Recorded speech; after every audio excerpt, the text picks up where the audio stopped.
Hey everyone, welcome to my channel. My name is Katie and today I'm just going to do kind of a little comparison of the EchoPark designer stamps and dies that I got in my mini haul when I showed you guys what I got from the warehouse sale compared to some of the Stampin' Up sets that I have, just to kind of give you an idea on how this company compares, how they compare with stamping, how they compare with inking, how the dies cut out, and how everything is packaged. And I'll also be sharing the price points, the full retail price, not the sale price, or if you are a demonstrator, your discount price, just to give everyone a really good idea on what the difference is, if they compare to each other, and just kind of analyze the quality of it. So I'm very used to either Stampin' Up or Close to My Heart. Those are the two companies I bought from before in the past, and I'm just kind of branching out and trying other companies as well, just kind of seeing what they have to offer, again, based on quality, price, and packaging. So right off the bat, I will say Stampin' Up has better packaging than the EchoPark. However, the price point is different. So with EchoPark, you get the stamp sets in just their carrier sheet that they would have hanging in a store. On the back, they do show that there is a die that can coordinate that is sold separate. What I do really like is how they have it kind of shadowed to show you what stamps coordinate with the die. That's something Close to My Heart did, and I really appreciate that.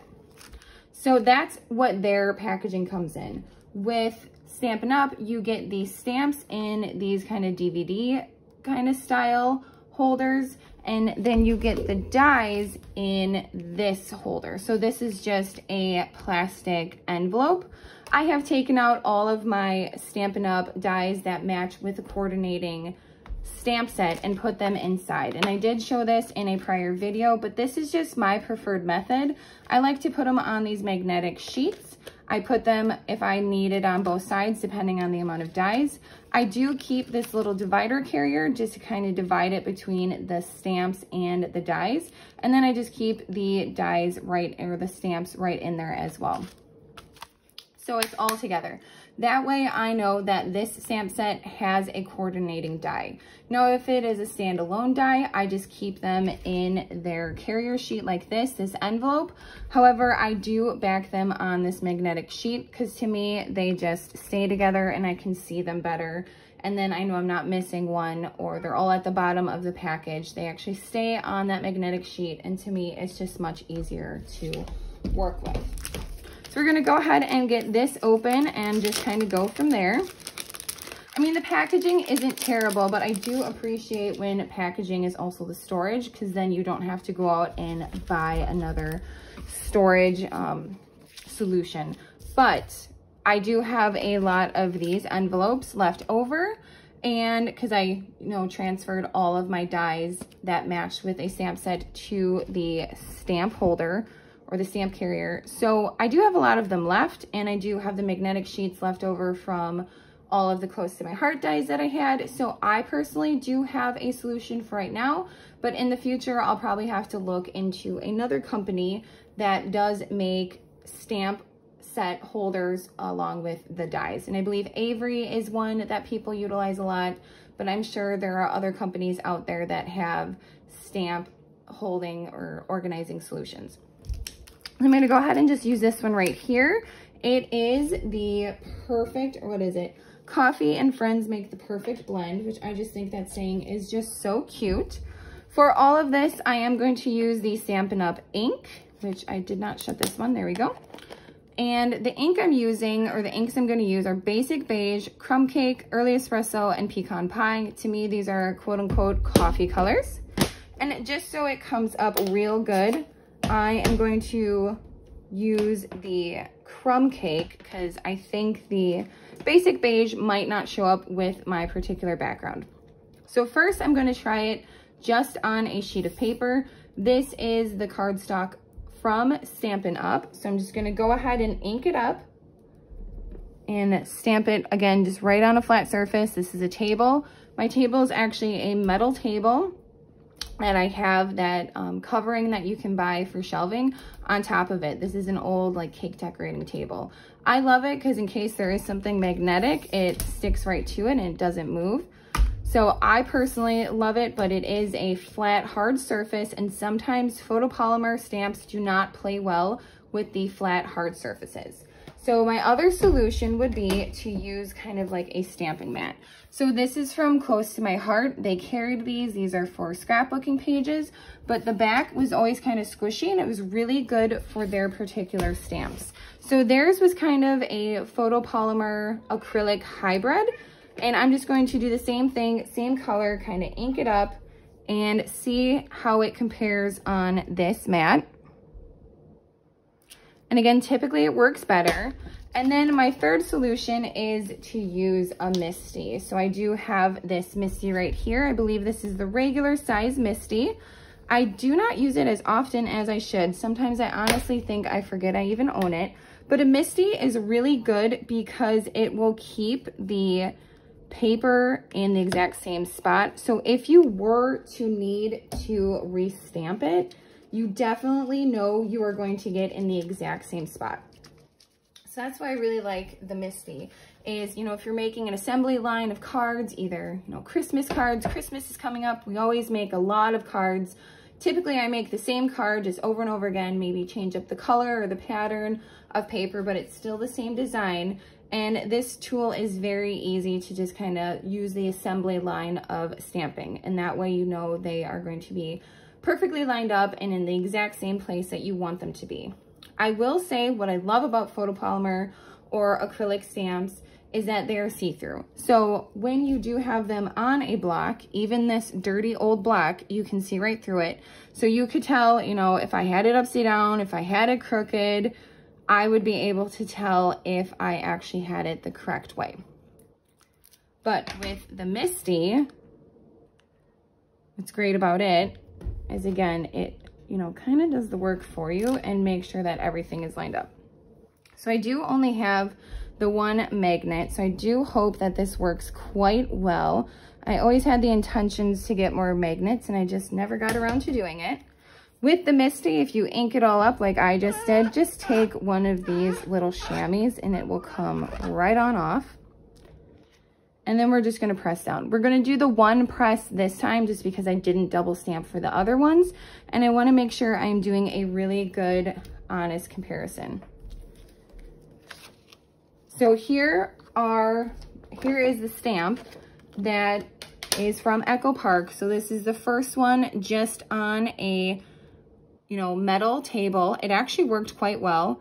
Here is on the mat and here is on the Misty. And perhaps I pressed a little too hard on the Misty. Again, I don't use it often enough to know the ins and outs of it. I would say 1 and 2 look really, really good. And even in the camera, 3 is not terrible, but 1 and 2, it worked really well. So just putting it on a flat surface, again, mine's metal. I'm not comparing it to if it's a wood table or if it's, you know, one of those less expensive condensed or compressed wood tables. This is just, you know, my comparison with what I got going on. But I must say, I'm very impressed with how it stamped just right on the table, which to me is really nice because if I don't have all my tools out or if I can't find them because my daughter's using them, then I know that I have a solution that can work and this table will work just fine. And if you have an old cake decorating table, metal table to use, you will know that these will work just fine on there. So that is actually awesome. That is really good that they worked very well. They're not flimsy. They're not, you know, they kind of almost feel, I will say, they feel the same. If I'm going to compare just, you know, texture-wise and with the Close to My Heart ones, or the Stampin' Up ones, I will say Stampin' Up might actually be a little more bendy. This might be, yeah, this one is definitely a little more flexible. This one's a little more solid. And again, it just could just be how much, you know, they're, with the photopolymer, it's really all how they mix their photopolymer together. I'm sure every company has their own secret recipe on how to create them, but both do stamp really well. So far, very impressed with this. Stamp set alone from EchoPark retail is $12.99. The stamp set alone from Stampin' Up! Is $20. The die cuts that go with this, which you get 1, 2, 3, 4, 5, 6, 7, 8, 9. You get 9 dies with EchoPark. The dies themselves are $12.99. So together you're looking like 25 bucks, 26 bucks. And the photopolymer or the Latte Love from Stampin' Up, that bundle is $46.75. Now for EchoPark, again, they run sales, they run stamp sales, they run die sales, they run warehouse sales, they run sales all the time. So I got mine for a little less than that, but I would say it's definitely a good deal for those stamp sets. They work really well. I'm very impressed. Yes, I only tried one so far, but I'm very impressed with the image that I got and the ease of being able to use it, especially with how it worked so well with just using it on the table with a black, which is my usual go-to. So here are the designer dies. Now I will say you don't get much for packaging. They're just kind of what they are when you see them in the store, which is fine. I do have a solution. I will probably put them in here and just kind of label this leaves. So that's not a problem personally for me. These dies, I believe, were significantly cheaper. These were probably like $4.99, $5.99, because it's just dies and it's just 3 of them. When you do get them, they do come all together. So I wasn't sure if I needed to actually snip them or if that little tiny piece right there that connects them all, if it's easy enough for me to just kind of twist off. Because sometimes these dies, the metal is easy enough to just kind of twist off. And to a degree it is, but I kind of want to snip it because I don't want any sharp edges just in case somebody else is using these dies. I don't want anyone getting injured while crafting. That is definitely the last thing I want to do. And my snips are kind of very old, so I'm not sure that these are actually the best ones to use. But right here, see, you can get some like sharp edge debris right here. So I don't like that. And again, this could really just be my old snips. These things are quite old. And we use them for all sorts of crafting and probably crafting it's not actually intended for. But right now it seems to be pretty easy to just get there and kind of get that off. You could probably use a piece of sandpaper to kind of rub that off to make it even and not sharp. Again, if you're having kids using your dies, if you're having someone, you know, who's unfamiliar with dies using it and you just want to avoid all injuries at all cost, I would make sure that you use a much better, newer snips than I have and just make sure that they are fully smooth before using them. So comparing those dies to the Stampin' Up! Dies, right away I could feel a weight difference. Stampin' Ups are definitely heavier. This does seem to be a much higher, less bendable kind of material. So whatever these metal dies are made out of, this does seem to be a lot more sturdy compared to these EchoPark ones. Now, I'm not able to completely just bend these, but they just feel lighter. They seem to be almost a lighter shade of gray. So they're definitely a different metal, but they are still a metal die that I wasn't able to bend. They didn't seem too flimsy. It's not like the stuff that you get, the knockoff stuff that I see people buying all the time. It's not like that. This is definitely a quality product, but just for fair comparison, I would say it's definitely lighter in weight than the Stampin' Up! Items. But we're gonna go ahead and just try to see, and I'm sure the camera's gonna shake, and I apologize, and I'm sure some people are like, what in the world is this woman doing? But this is just honestly how I roll. So place cutting die down. So we need 1 and 2. Your 2, your 1. We're just gonna make some blue. We're gonna do them all at once. And I think here, go like that, make your little sandwich. Make sure the dies are facing the correct way. And I will just go ahead and crank it through the machine. Not entirely sure I'm going to get this fully on camera, but for purposes of hopefully, I'm gonna see if this will work. So far, so good. The camera will be shaking and I do apologize. It's not the sturdiest table, but let me tell you, it is a good table. And I've had it for several years.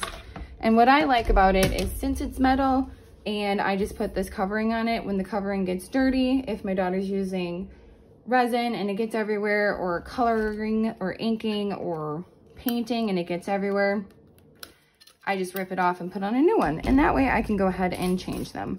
So here are this cut out really well. Like for it to being a little lighter, I will be honest, I was a little hesitant.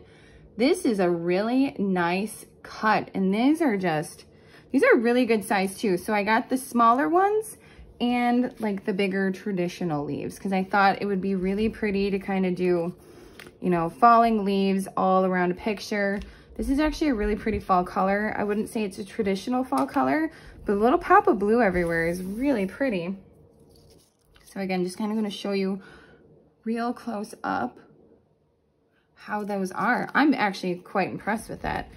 Again, for these being lighter where you have to cut them apart, and yeah, very, very impressed with the dies as well. Now, I also had the paper pack, Close to My Heart's paper pack, or close to my heart. I keep saying close to my heart because I was with the company for so long. Stampin' Up paper pack is about $12.50, and I did get the paper on a sale, but retail for EchoPark is about $15.95. So the paper is a little different in price. It's definitely more for EchoPark, but I do believe you get more sheets with EchoPark than Stampin' Up, but still the quality is very comparable quality. So I'm definitely impressed, and I love when I can get a good deal on stuff. I love when things are on sale. My understanding is EchoPark does a warehouse sale a couple times a year. So you usually do get the older retired items, but sometimes they throw in items that are still currently in stock. Like this stamp set and these dies, these are in stock right now. They're at their full retail value, but I do have a feeling when they are back on, when they do have another warehouse sale, I'm gonna snag them because I mean it's just cute when you have everything that can coordinate. Can I fussy cut it out? Absolutely. And I used to have something very similar like this from Stampin' Up, or from Close to My Heart, a long time ago.